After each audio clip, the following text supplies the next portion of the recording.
Trigger warning. Death and Friends is not a podcast for the light of heart. Many dark and serious subjects will come up. Listener discretion is advised. Nash?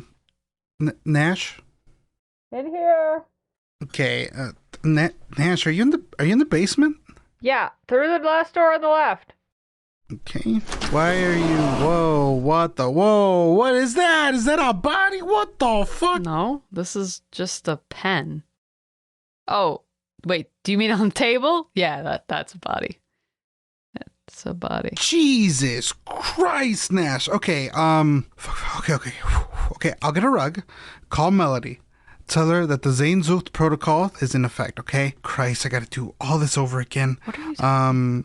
Okay, all right, rug. But wait, did you kill this person? Why is it... No, what? What? No, okay. Look. Looking. Don't tell Jen.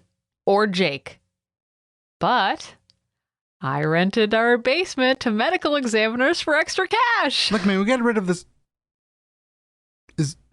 Is this what you meant when you told Jake not to worry about Josh's social media spending? Yeah, it sure is. It's pretty cool, right? I mean, cool's a word. I don't know if it's the word I'd use, but sure. Sure, buddy, sure, okay. Whew.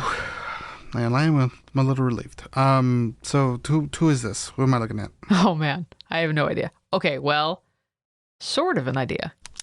Okay, do the real doctors know? The ones that you got, I guess, I'm guessing? Do they know that you're down here? How am I supposed to know? Grab a coat, by the way. This job could be a little messy. Okay, great. No, this is fine. This is fine. Okay, Dr. Angel. What do we know about this guy? Not an actual doctor. Okay, well, definitely less than an actual body, more a skeleton, so definitely been dead a while. Definitely dead. Okay, so the skull sagittal suture, this squiggly line right here, you see it? Yeah. It's at the top. That's completely fused, so they were at least 35. Wow. But the coronal suture in the front here, that's not all the way fused, so they were definitely under 40. Older than me, but not like old. Okay, well, considering we don't have to get rid of this, we'll save the teeth for later, because, I mean, they'll tell us a ton, and maybe we can even identify this person. Wait, ooh, actually, let's take a look at this pelvis real quick. Okay, you see this notch in the bone here? Yep. Okay, stick your thumb in it. Teeth are what? I'm sorry, what? Stick your thumb in there. That seems like a violation, but okay, here we go. It's in, okay. Alrighty, you're in there. Can you wiggle it? Not really. Okay, definitely a dude skeleton then. Good job. Oh man, that's so cool. Look at you, doctor. Oh man, you're like that Bones character or whatever. This is so neat. Nash, buddy. Yeah. You can take your thumb out now. Oh, right. Sorry, buddy. Also, sorry you're dead. It's a bummer. Yeah. Sorry, dude. Wait, hang on. Did you hear that? Was that footsteps? Oh, shit. It's got to be the real doctors. Play cool. Follow my lead. What are you talking about? Just follow my lead. And the test comes back, and it turns out it is tuberculosis. Wait, who are you? What are you doing in here? I'm, Dr. Frankenstein. It's a family name. Oh, God. Okay, sure. Who's this, then? Oh, It's my monster. Don't worry about it. We have to go. We're very late for dinner reservations. Mrs. Frankenstein gets cranky. You know how women are. That was a close one up top. How did that even work? Nash, listen to me. Yeah. I love you, buddy. Yeah. Just need you to know. Yeah. That I mean this from the bottom of my heart. Okay. You're a fucking... Alright. Here we go. Death comes for us all. You might as well make it your friend. Your friend. With us on Death and Friends.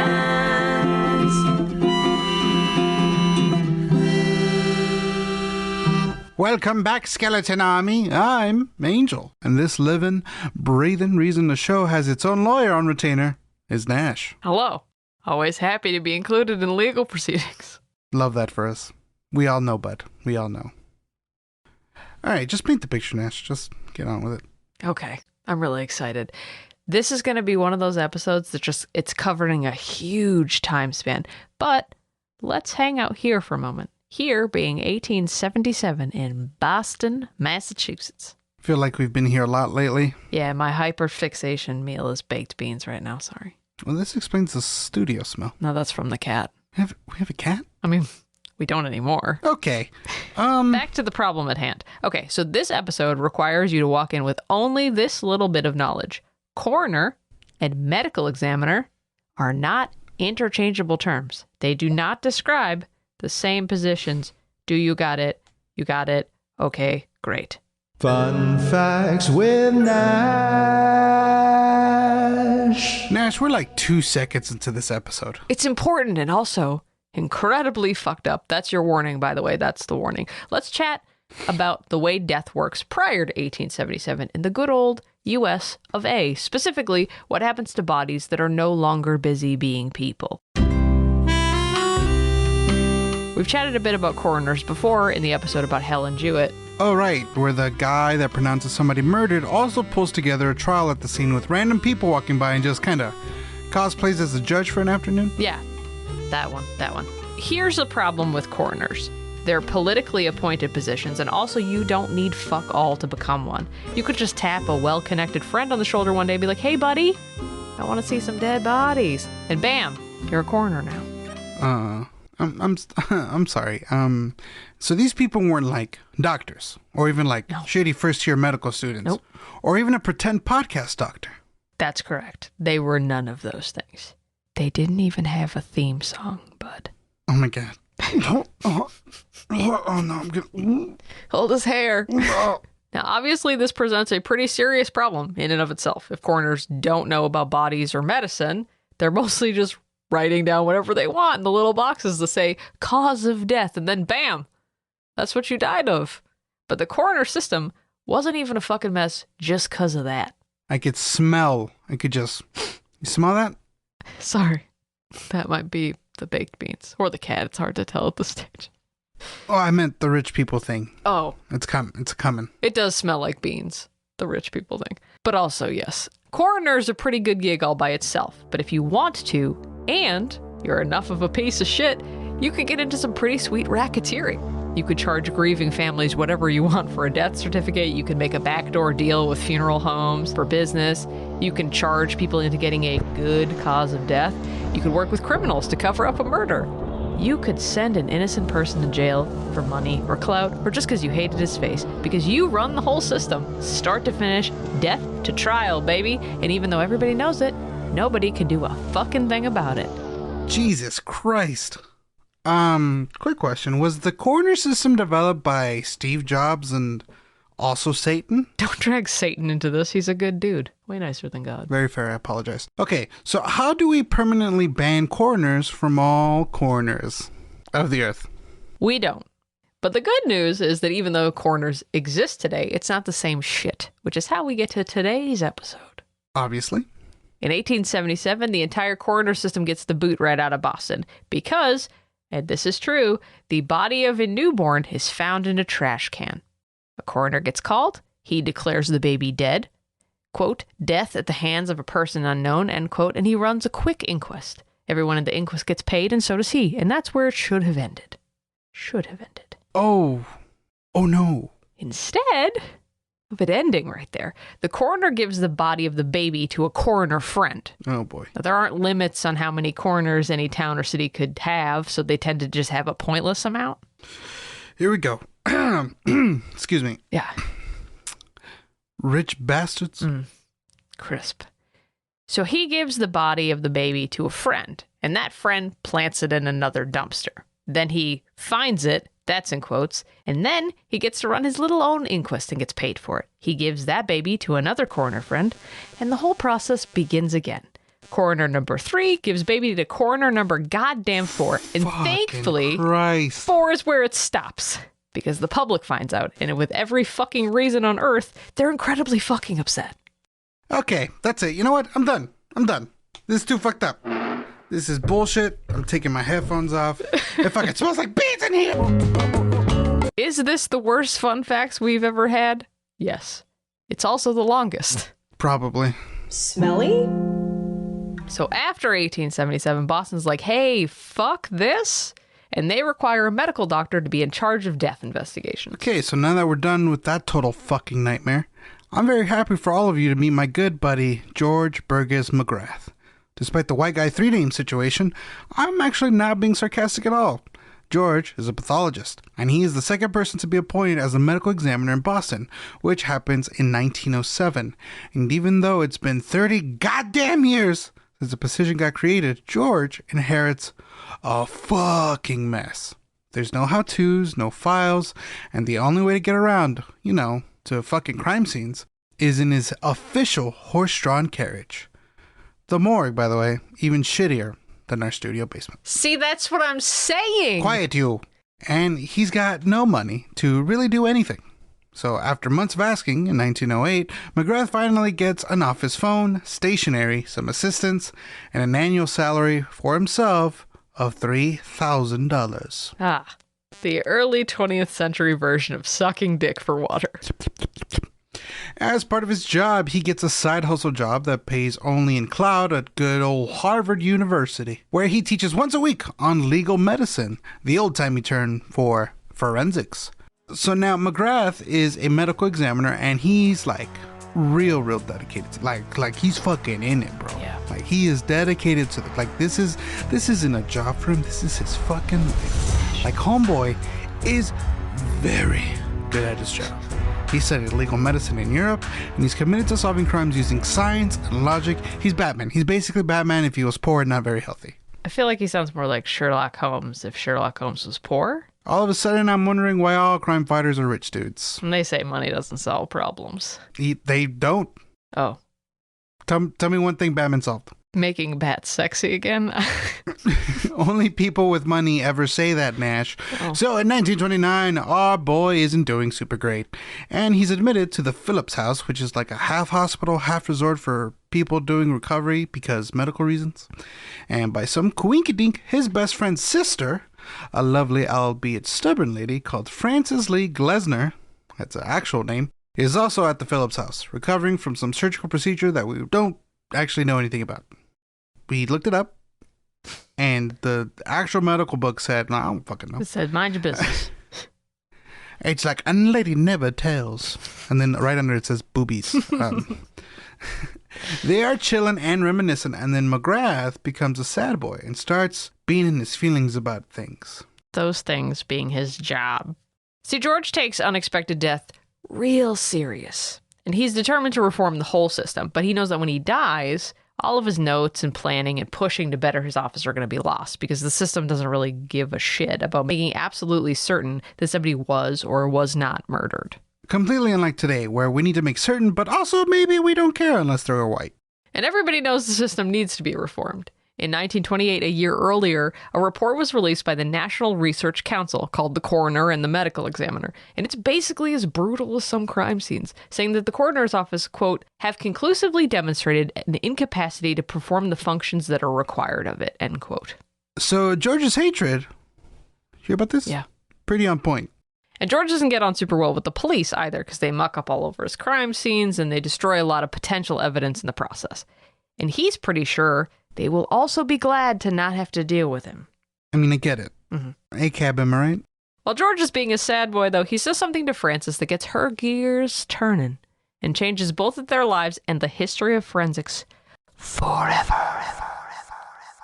Oh my god, it's a double rainbow!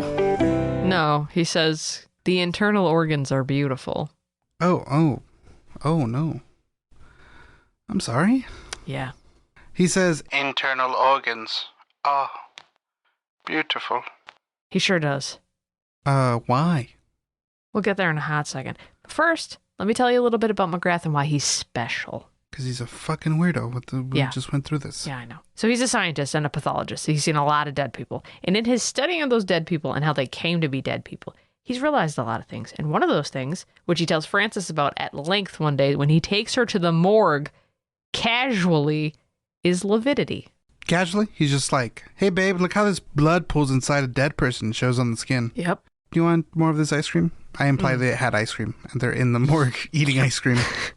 He's like pointing with the cone. It's like dripping. Yeah, and like, yeah, exactly. Oh, that's not supposed to be in there. Puts his finger in like, yep. Hey, sweetheart, check out how you could tell how long a person has been dead by the intensity of the color of lividity. Yo, baby girl, let me see if you could tell if someone had moved a body, because in the first 6 or so hours, lividity can shift if you move somebody, but after 12 hours, it's fixed on those spots. Yeah, that's kind of the gist of it, actually. Jesus Christ. Was he also like, hey, girl, the reason we cut the chest open first during post-mortem and not the skull is that all that blood can pull in the abdomen, so there's trauma in the brain. We'll still be able to see it. Also, yes. Ooh, were they fucking? History says no, but then again, history says no about a lot of gays that were quote-unquote historical best friends. Who's to say, really happy Pride Month? On the other hand, though, would you fuck somebody who was like, internal organs are more gorgeous than a sunset, baby cakes? Look at this fresh corpse. Okay, then. All right. So after this fun afternoon outing, Lee goes home and she reads the coroner and the medical examiner report. And she's like, yo, this is fucked up. Wait, just to confirm, Yeah. the lady wasn't like a doctor or a cop or anything. She's just a rich lady with a dream. A dream to what? Overhaul the entire legal medicine system in the United States, obviously. Well, all right then. Just a little quick bio for our gal Frances. She's born on March 25th, 1878 in Chicago Woo! to really rich parents. Boo. When I say really rich, I mean Daddy is an entrepreneur who owns part of the most prominent farming equipment company in the United States. Baby! Boo this man. They got 2 house money. That's what we're saying. 2 separate houses. Incredible. Now, girls aren't allowed to do pretty much anything except to look pretty and have babies. So, no modern parallels. So Frances watches her older brother go off to Harvard, and she marries a lawyer and has a few kids of her own. Then, in the most badass way possible, she's like, actually, you know what? I think I'll just pass on this and promptly ask her husband to move out.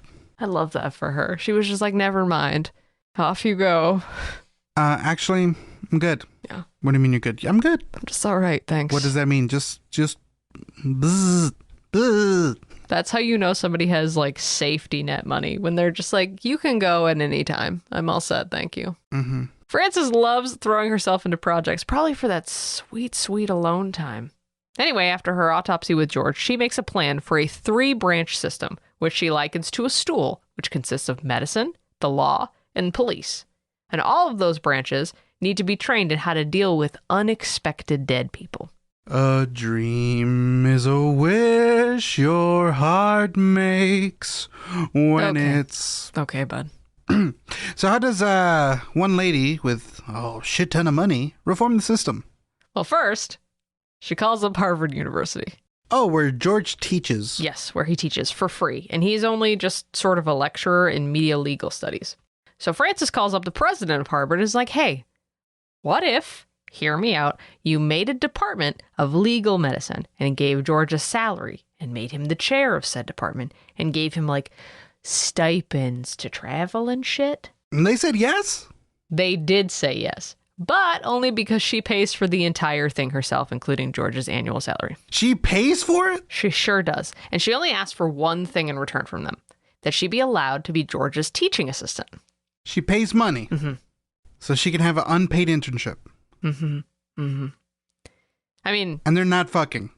Well, you get a shrug on that. But, okay.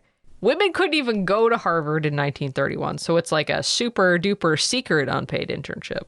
Huh. What's it called when rich people pretend to be poor people? Undercover boss? So she undercover bosses the situation? Yeah. And George is like, yeah, sure, this is hot. Let's do it. You could pay me to work at Harvard, and then you could work for me for free, and after hours, you're a bad, bad student. CVS bangers. So George actually never knows about the arrangement. Never finds out. I'm sorry, what? Yeah. The fuck? Yeah. The who? Yeah. Lee pays his salary for years, and she also pays the salary of 2 other medical examiners who got Harvard appointments in the Department of Legal Medicine. She also pays for him to have a secretary and a librarian And the department has its own library separate from the medical college library. And that library be named after, you want to guess? Conan O'Brien. Bernie Sanders. Just kidding. It's George McGrath. She pays for all that. And then anytime Sartman at Harvard is like, I don't know, Francis. She's like, guess what, y'all? My will is going to have cool money for you. And she dangles that like a goddamn carrot. A golden carrot. If golden carrots are worth $1 million. At this point, you're probably like, wait, what the fuck is even legal medicine? Black Death, polio, spontaneous combustion. Dying comes, and after death comes decomposition. It may seem sad and also gross, but here you are, and here's your host. Not an actual doctor, but it's medical facts with Dr. Angel.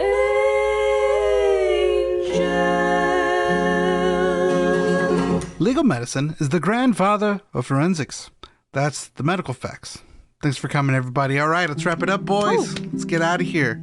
Let's get rid of the goddamn bean smell. Nah, I'm kidding. Your boy has jokes. Medical school taught doctors how to fix the living, but not how to look at the dead. And pathology was cool, but again, sort of on all living focused. And much like us, we like to focus on the dead.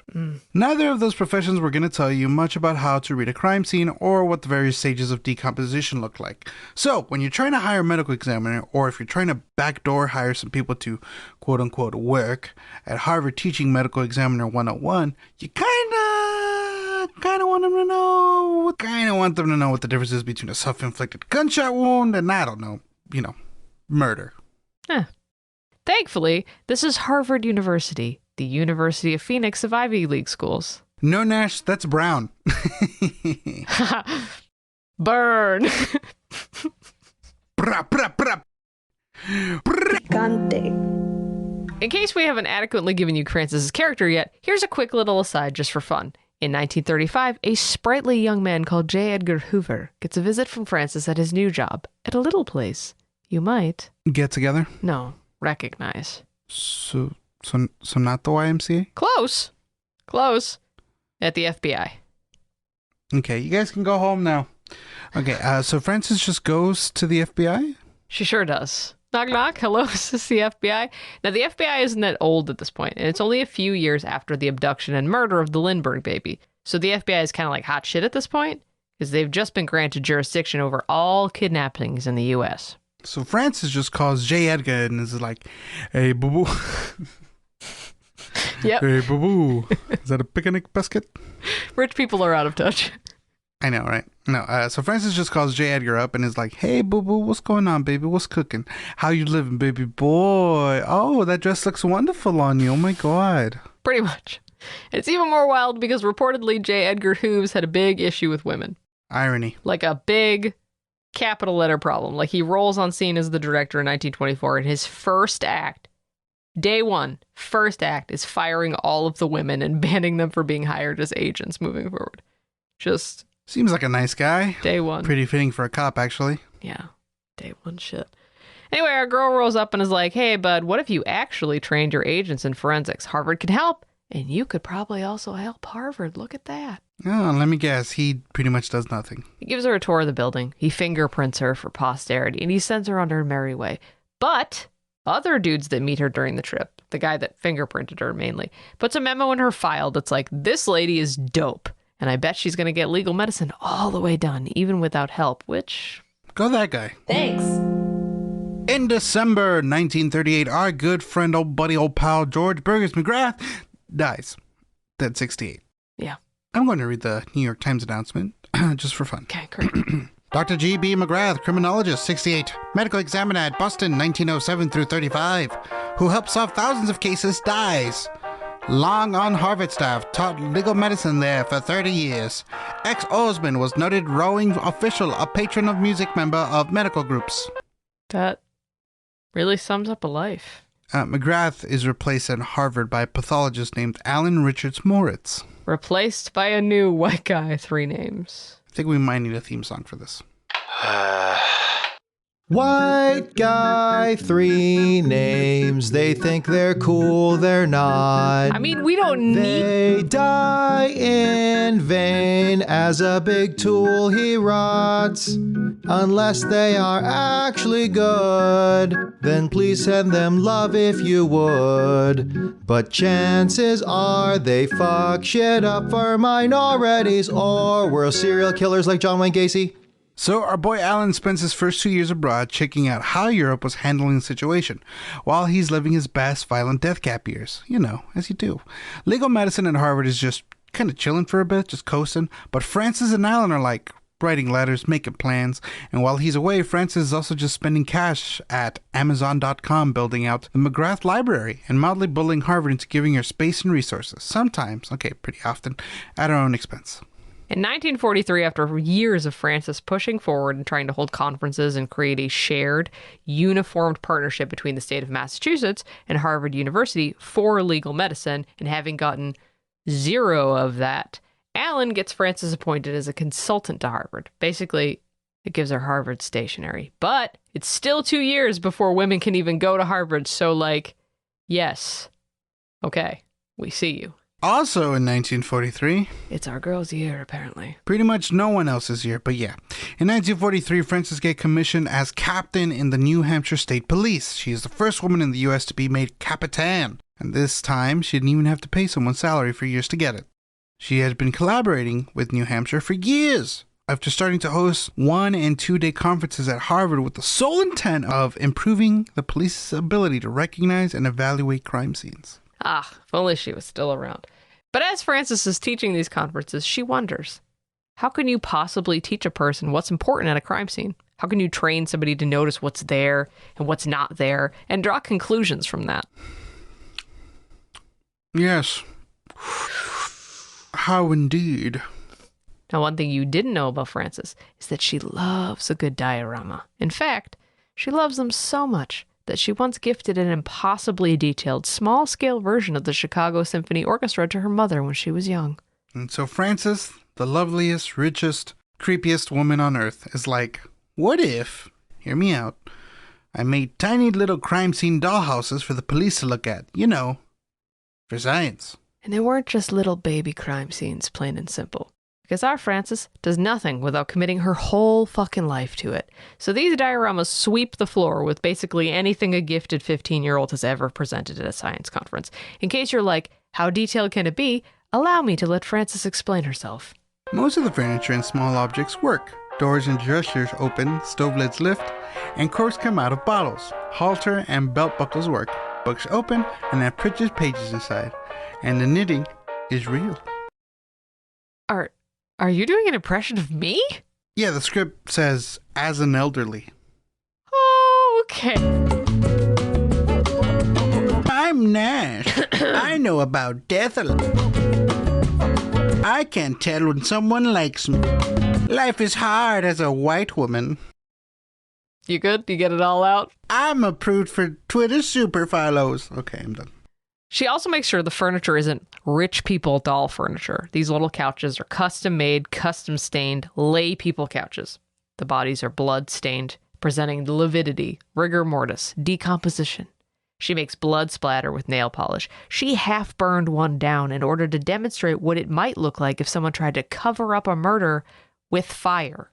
She holds the first week-long seminar for police in 1945 in the McGrath Library at Harvard and displays her 19 nutshell studies of unexplained death. The studies have no answers because life is frustrating and so is Frances.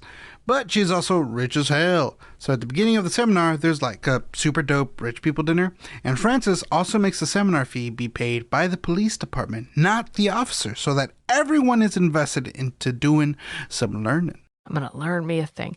That dinner cost $25,000, by the way.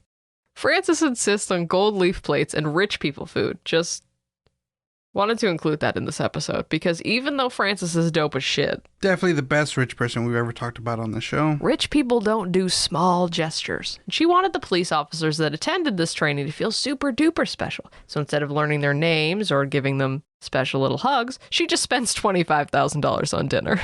You know, just classic rich people shit. At the end of each seminar, Francis gives everyone a neat little certificate and also gives the following speech, which is very good and bears repeating. There's no place for guesswork at any sort of police work whatsoever, especially not in homicide investigation. The officer is not protecting or avenging anyone, but seeking through patient, painstaking, accurate, hard work. Whatever happened, never making a guess and then searching for evidence to support it. If you cannot approach a case with these convictions, you should resign at once. There is no place for you either in police work. Hell yeah. Now, the homicide seminar wasn't just the nutshell studies and Francis being a badass after rich people dinner. Other people are also there and give speeches and lectures on medical examinery stuff.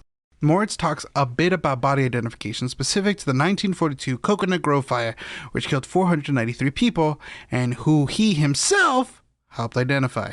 The seminars continue annually, and so does the growth of the Department of Legal Medicine at Harvard, though neither at the breadth nor comprehensiveness that Francis wanted. As she gets older, she grows more and more annoyed at Harvard's complete lack of interest in legal medicine and in her seminars, which she runs completely on her own. You know, you could end that sentence with annoyed at Harvard. That's fair. When Moritz leaves to become the director at his old gig at the Pathology Institute, Harvard replaces him with a Dr. Richard Ford at Moritz's behest. But even though he's a good pathologist, he's kind of a drunk, and he's sort of mean. And under him, the department just kind of wanes. This man died of suffocation. It's burned to a crisp. He suffocated. You idiot. Diane, I miss you. In 1951, Lee, then 73, writes down a note to her advisory board who are managing her legacy. And in that document, she basically roasts Harvard into the earth. And I quote, Harvard has the reputation of being old-fagaish and ungrateful and stupid, and I have indeed found this reputation to be deserved. Hello, 911? Oh, you don't exist until 1968. Well, there's been a murder. Yes, I'll hold. But Frances doesn't die in 1951, even though she's got heart problems and joint problems and, you know what, just a whole lot of problems. She can't even hear or see, quite frankly. She lives another 11 years, but she never forgets how much she hates Harvard University. And she dies on January 27th, 1962. And she leaves Harvard exactly, hang on, let me double check my notes here. Yeah. We got Harvard's accounting. Yeah. We sheets logged into the system. Hang on. Yeah. Oh, here it is. Yep. $0. Burn. However, in a move one can only call fucking rude, Harvard dissolves the Department of Legal Medicine and absorbs it into the medical school in 1965. Go fuck yourself. Dr. Ford, the former chair of the department, later goes on to shoot himself in the head in 1970. In case you're counting deaths Harvard has been basically caused from work stress in the legal medicine department at this point, it's two. It's George Burgess McGrath, the OG, and now Dr. Richard Ford. May you haunt Harvard's halls. In case you're wondering, the nutshell studies still exist today. They're on permanent loan from Harvard, of course, to the state of Maryland, housed in the Forensic Medical Center in Baltimore. They are still being used for the seminars, which today are called the Francis Glessner Lee Seminar in Homicide Investigation. Classic Harvard. You guys didn't deserve to get your $1 million endowment, you pieces of shit. Pieces of shit. You butts. Rich bastards. Thankfully, we've implemented a complete and cohesive death investigation system here in the States, thanks to Francis. Wait, hang on one second. I'm getting some new information via my headset. Oh, okay. Right. Really? Wow. Okay, just kidding. There are 2,342 systems in the U.S. Okay. I'm being told it gets worse. Worse. About one half of the U.S. is still served under their coroner system, which is better than it was in 1877, but still, women can go to Harvard now. There are about 1 million sudden deaths in the U.S. each year, and only about half of those are ever examined by a forensic pathologist. Okay, Dom, get the necro gear. Got it. Wait, what are we doing? We're getting Frances up. She's got more shit to do. Let's go. On that probably illegal note, that's the episode. A special thanks to you, our favorite listener. Remember to subscribe on iTunes, Spotify, or wherever you get your podcasts. Left to right, Josh. A rate and review would also be nice. Hey, you can also follow us on Instagram and Twitter. I'm at Gorilla Jokes. And I'm at It's Nash Flynn. And of course, follow the podcast at Death and Friends Podcast. Kyle! That is not the correct blood. I feel warm. Is that candle, does it need to be that close to me? Want to become an official member of the Skeleton Army? Join us on Patreon. We use it to cover our sound guy's medical bills. In order to properly write medical facts, we expose Dom to all the illnesses and ways to die we talk about on the show. Speaking of Patreon, let's thank our listeners at the Brendan Fraser level. Shout out to you, Vincent V. Wink. You know what you did. Wink, wink. So check it out at patreon.com/deathandfriends. We've got a website now, deathandfriends.org. That's .org. Join us as we make the entire internet worse. Okay, the laughing gas is working. That's good. Alrighty. Now, everybody, while we set this whole shenanigans up, we need to tell you something. It's important. You hear about this? Death is tricky to talk about. So please remember that you are loved and you matter. And if you don't want to be your own friend, we will happily be your friend. Holy shit. All right, buddy, wrap it up.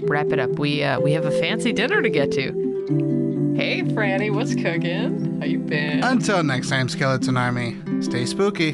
Love you. Love you. Oh, God. Oh, God. Tell me, did you keep the plates? This has been a Knavery Inc. podcast. Go to knaveryinc.com for more details. Executive produced by Jacob Duffy Hallbleib. Audio design by Dominic Wanzon. Themes and transitions by Amy Doe. The fuck is a knave? Remember, this is a comedy podcast? Don't use it in your research papers.